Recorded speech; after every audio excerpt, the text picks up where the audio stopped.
pakai cotton bud sih yang pilihnya juga yang halus, jangan kapasnya yang mungkin terlalu tipis. Itu kan nggak enak juga buat kitanya. Jadi ya lebih baik sih yang dipilih yang enak aja paling. Umumnya sih kita sehabis mandi gitu ya.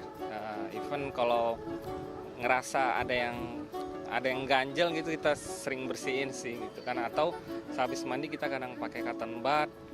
Even saya juga pernah pakai itu lilin terus yang kayak dipanasin gitu, yang katanya bisa ngangkat kotoran ya. Secara mandiri ya, tidak melalui salon atau apa. Mungkin saya memakai alat-alat seperti cotton bud.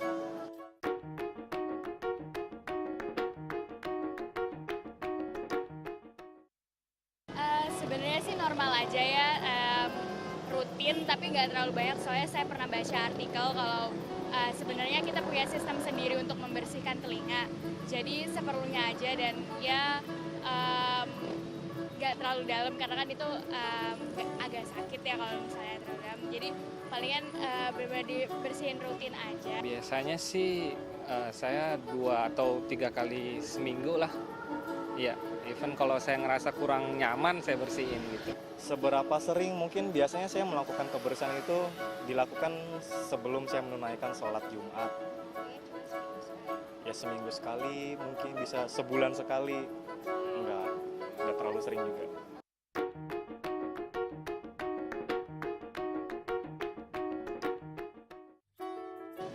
Pernah sih saya sempat ngerasain apa ya kayak pengang di kuping, tapi itu lebih karena waktu itu saya lagi flu dan kemungkinan ada clogging lendir di telinga karena kan connected antara rongga hidung sama rongga telinga. Jadi untuk karena kotoran sendiri nggak begitu parah. Penanganan sih sebenarnya waktu itu saya tunggu beberapa hari dulu karena kan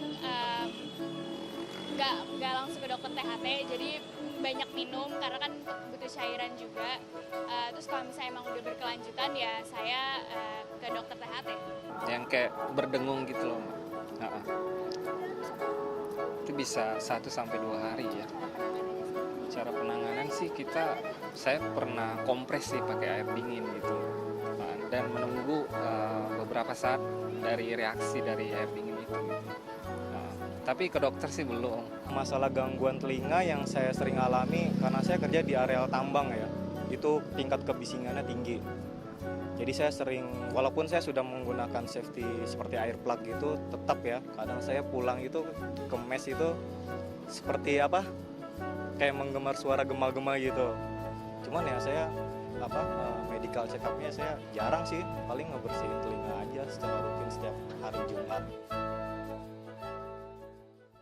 Nah, itu tadi pandangan masyarakat tentang perawatan telinga. Mungkin Anda juga sering melakukan apa yang mereka lakukan, tapi apakah yang telah dilakukan Anda ini sesuai secara medis? Saat ini kami telah kedatangan Dr. Fikri yang akan berbincang mengenai seputar kesehatan dan kebersihan dari indera pendengaran kita.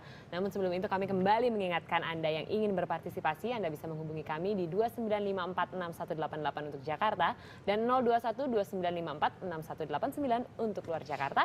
Atau Anda juga bisa langsung mention kami ke akun Twitter kami di @ims_net dengan hashtag #IMSHealth. Nah, langsung saja kita akan membedah lebih lanjut dengan Dr. Fikri. Terima kasih sudah hadir di sini, Dokter. Mungkin pertanyaan pertama gitu, biasanya kita kalau membersihkan telinga itu pakai cotton buds, itu benar atau tidak, Dok? Untuk pembersihan telinga dengan menggunakan cotton bud sangat tidak disarankan, karena satu bisa menimbulkan suatu masalah, yaitu pertama bisa membuat si liang telinga itu menjadi infeksi, kemudian bisa membuat kotoran telinga itu makin terdorong ke dalam, ya. Dan mungkin bisa memecahkan gendang telinga apabila kita mengoreknya terlalu dalam. Oh ya? Ya. Lalu membersihkannya gimana, Dok? Dengan membersihkannya sebenarnya dengan cara yang efektif adalah dengan cara mengunyah. Kalau kita mengunyah pun sebenarnya kotoran itu akan keluar dengan sendirinya. Oh ya? Gimana? Tanpa kita harus mengorek-ngorek telinga kita. Oh begitu? Ya. Mengunyah juga, maksudnya mengunyah berapa kali? Pada saat kita makan tuh biasanya kan kita ngunyahnya minimal ya 10 kali atau sampai 15 kali baru kita menelan kan. Tapi yang udah-udah biasanya orang-orang yang kita lakukan adalah baru 3 kali kita langsung menelan saja kan. Nah itu yang bikin kotoran bisa menumpuk di liang telinga. Kalau kita sering mengunyah dengan baik dan benar, biasanya kotoran itu akan keluar dengan sendirinya. Berapa kali berarti? Ya kalau bisa sebanyak mungkin. Sebanyak mungkin. Berarti ngunyah permen karet aja ya biar untuk Kalau dengan membersihkan. menyawa karet juga bisa membantu. Oh, jadi maksudnya dengan biasanya kan ada satu alat yang panjang itu kan yang Kayu yang itu ya, besi, Shanas? iya bisa besi bisa kayu itu. Itu juga tidak disarankan. Tidak disarankan. Oh, oke.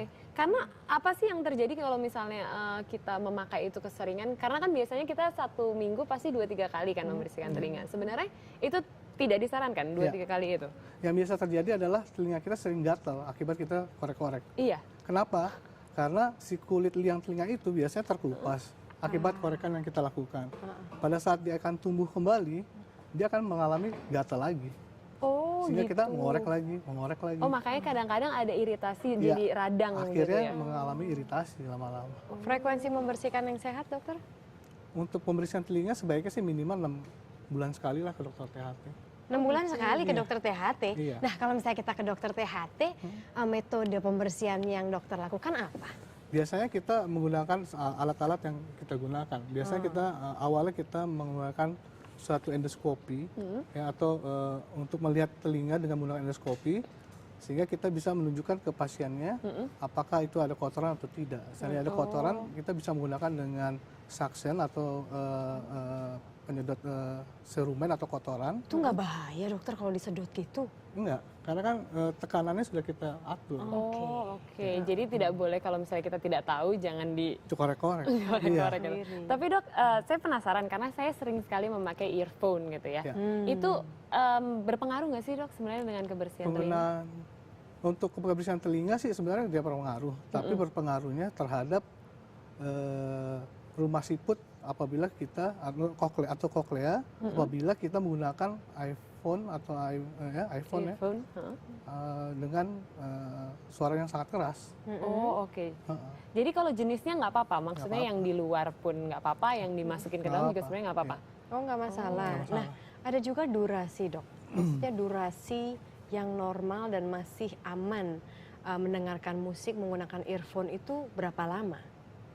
Itu tergantung dari intensitas atau kekuatan yang ditimbulkan. Oke. Untuk misalkan untuk intensitas yang 80 desibel, minimal kita hanya boleh 1/4 jam.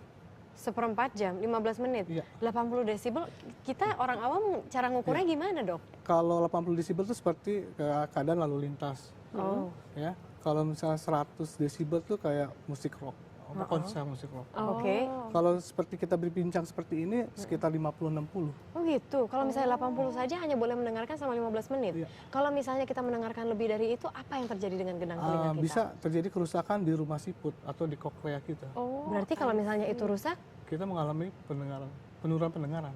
oh wow. Serem sekali. Tapi kalau misalnya ngomongin penyakit telinga dok, sebenarnya penyakit telinga apa saja sih yang mungkin bisa terjadi gitu? Mungkin akibat kita tadi yang hal-hal keseharian kita yang selalu kita lakukan, yang harus kita waspadai. Ya biasanya satu tadi itu adalah mengorek-ngorek telinga. Kemudian adanya infeksi di hidung maupun di tenggorok yang menyebabkan gangguan di telinga juga bisa nantinya. Seperti itu. Nah kalau misalnya kita turun tuh biasanya kalau dari pesawat atau kita mungkin kalau di sini turun lift saja ya, itu turun lift saja tuh kadang mendengung kan, kita tuh ketutup. Nah itu biasanya orang tuh suka tutup hidung, terus itu benar atau tidak sebenarnya dok? Sebenarnya sih tidak disarankan juga seperti itu. Karena apa? Apabila pada saat kita melakukan itu kita sedang batuk pilek, nah infeksinya itu bisa masuk ke telinga karena ada hubungannya antara telinga dan hidung. Nah sebaiknya apa? Ya itu dengan cara kita menelan atau kita mengunyah sehingga saluran itu akan terbuka. Oh oke. Gitu aja. Jadi minum aja atau gimana? Ya minum juga boleh. Minum boleh. minum. Makanya kalau diving itu nggak boleh kalau sedang pilek gitu ya? Ya betul. Oke. Karena ada fase untuk diving itu ada istilahnya flushing kan. Setelah diving dia harus Iya, membuka equalizing sama- kan. equalizing. Oke, baik. Dan ini juga sudah ada penelepon. Selamat pagi, dengan siapa di sana? Halo. Ya, halo. Hai, halo Ibu. Dengan siapa Ibu namanya? Halo. Halo, selamat pagi. Selamat pagi. Terputus. Oke, baik. Nanti semoga akan tersambung lagi. Terus kemudian tadi Shana sudah mengangkat mengenai equalizing begitu ya. Kemudian ada juga apa yang namanya orang pakai ini, Dok, Bluetooth untuk telepon itu loh, Dok. Itu apakah efeknya sama seperti saat kita mendengarkan musik atau enggak? Sejauh intensitas yang didengar itu tidak melebihi yang bisa merusakkan si rumah siput, saya rasa sih masih nggak apa-apa. Oh gitu, Ya, masih meskipun aman. dipasang, karena orang pakai Bluetooth kan ya seharian Kan dia kan begitu. tidak sehari, tidak setiap menit, setiap jam dia menerima telepon kan. Ya, hanya kadang-kadang. Oke. Kecuali dia sebagai operator kali ya. Nah, itu yang membahayakan. Oh ya? Karena itu intensitas bunyi yang harus dikeluarkan harus diminimalkan, jangan terlalu kencang. Oke, Itu baik. aja sih. Oke, kita akan menyapa lagi penelpon yang sudah tersambung. Halo. Iya, halo Mbak. Halo, Hai, dengan pagi. siapa? Dengan Ibu Feni. Feni, Ibu Ibu Feni di Bekasi ya? Oke, Iya. silakan Ibu. Iya, gini aku mau nanya. Kan aku punya dulu anakku umur sebulanan, 2 bulanan gitu. Enggak, 3 bulanan gitu aku korek kupingnya. Terus dia muntah. Sampai sekarang sampai umurnya 7 tahun, setiap dikorek kuping dia selalu muntah. Oke.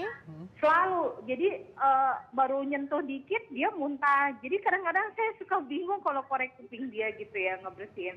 Masalahnya dalam seminggu misalnya saya ngebersihin kuping dia, seminggu lagi udah sangat kotor, man. Kadang-kadang dia suka ngomong, ih kotorannya kayak coklat gitu. Oke, baik.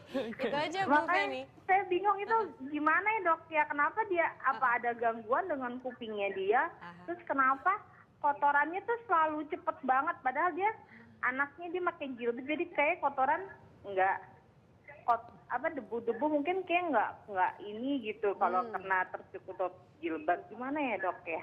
Oke, terima kasih ya Bu Feni. Silakan dokter. Ya, yang pertama untuk ngorek-ngorek telinganya udah salah, memang nggak boleh. Jangan kalau gitu. Ya, tidak boleh. Yang kedua memang di situ di liang telinga itu memang ada suatu refleks ya, ada suatu saraf yang bisa menyebabkan suatu refleks, terutama yaitu refleks batuk. Ya, dari batuk-batuk itu mungkin jadi muntah dia bisa. Yang kedua mungkin refleks vagal, istilah refleks vagal istilahnya adalah refleks apabila kita tersentuh, pasiennya bisa pingsan dengan tiba-tiba. Oh ya? Iya. Kenapa itu, Dok? Karena itu ada sarafnya di situ, di liang telinga itu. Oh, pada saat tersentuh di dalamnya, Di dalamnya. menuju gendang Nah, telinga. itu yang harus kita waspadai, yang harus kita hati-hati terhadap ngorek-ngorek telinga itulah. Nah, kalau misalnya Makanya kita sebagai dokter THT juga untuk mengorek telinga pun kita harus hati-hati. Oke, harus dilakukan Iya. bagi yang ahli gitu Iya. ya. Tapi kalau misalnya anak kecil gini Dok, misalnya kita kasih juga permen karet, mereka kan belum bisa makan permen karet, gimana? Pada saat dia makan sehari 3 kali itulah kita suruh Harus mengunyah dengan baik dan benar. 33 kali tadi. Ya kalau bisa. Nah, tadi ada pertanyaan juga dari Ibu Feni yang mengatakan, kenapa ya kayaknya anak saya ini kok cepat sekali ada kotoran di telinganya. Apa yang terjadi? Karena gini, di dalam liang telinga itu ada suatu rambut-rambut ya, seperti kelenjar rambut ya. Nah, kelenjar itu memproduksi suatu keringat. Oke. Ya, itulah yang mungkin anaknya kan sering berkeringat kan, sehingga dia sering memproduksi. Keringat itu memproduksi sehingga membuat suatu kotoran telinga. Kalau misalnya penggunaan jilbab tadi dokter, apakah itu mempengaruhi? Enggak sih. kalau Enggak menurut ya? saya Tidak Harusnya mempengaruhi. tidak ya. Oke. Dan untuk jenis kotoran itu seperti coklat ya tadi. Iya. Memang semua manusia itu berbeda-beda jenis dan tipe untuk kotorannya. Ada yang lembek, ada yang keras, ada yang ya seperti warna coklat, ada yang kuning. Tapi adakah dokter, maksudnya bentuk atau warna kotoran yang menunjukkan bahwa oh telinga kita nih infeksi gitu, atau oh telinga kita sehat, makanya warnanya seperti ini, bentuknya seperti ini. Untuk warna sih sebenarnya nggak ada, tapi kalau untuk cairan ada. Maksudnya? Kalau misalnya di cairan yang sudah berwarna kuning atau kehijauan keluar dari liang telinga, bisa kemungkinan genang telinganya pecah. Iya. Tapi itu tidak diikuti dengan memang kita tidak bisa mendengar atau gimana? Oh iya pastinya. Pasti. Iya, karena genang telinga pecah. Kalau misalnya sudah pecah, bisa diperbaiki nggak dokter? Bisa. Bisa. Oke. Kalau terakhir kalau misalnya kita kemasukan air telinga kita, biasanya kalau kita mandi keramas kena air begitu, itu apa yang harus dilakukan, Dok? Kadang-kadang kita jedot-jedotin kepala. Sebenarnya cukup dengan menggoyang-goyang kepala bisa. Kemudian kita dengan mengunyah bisa. Oke. Yang tidak boleh adalah memasukkan air itu kembali. Oh iya, kadang-kadang Biasanya suka kita seperti memancing ya. itu. Karena kan air itu yang kita masukkan tidak steril. Bersih sih bersih, tapi tidak steril. Kalau pakai air matang? Kalau mungkin ya dengan air yang steril, oke, masih boleh. Oh, Tapi kalau dengan air yang tidak steril, air kamar mandi juga, menurut saya sih tidak baik. Oke. Oke, jadi punya aja terus Ya, digini-gini. Kunyah sebenarnya sambil dia akan keluar geleng-geleng. dengan sendirinya. Oke. Karena dia tidak akan mengendap di situ, karena di situ terhalang oleh gendang telinga. Dan bagaimana tips dokter menjaga kesehatan telinga yang tentunya berhubungan dengan hidung dan juga tenggorokan? Ya, yang pertama adalah janganlah mengorek-orek telinga. Oke. Pertama. Kedua, mengunyahlah dengan baik dan benar. Ya. Kemudian hindarilah makan makanan yang bisa membuat suatu gangguan di hidung yang menyebabkan suatu komplikasi yang ke telinga. Seperti Contohnya? apa? Ya mungkin minum minuman yang terlalu dingin, terlalu banyak gitu ya. Oke. Yang sebenarnya- Kalau pedas nggak apa-apa nih ya? Sana tetap membela diri. Ini ya masih bisa lah. Masih ya. boleh. Oke, terima kasih banyak Dokter Fikri yang sudah berbagi informasi nih mengenai kesehatan dari telinga. Dan kita juga masih akan ada informasi lainnya. Jadi tetaplah di Indonesia Morning Show. Oke, terima kasih. Terima kasih banyak dokter. Thank you.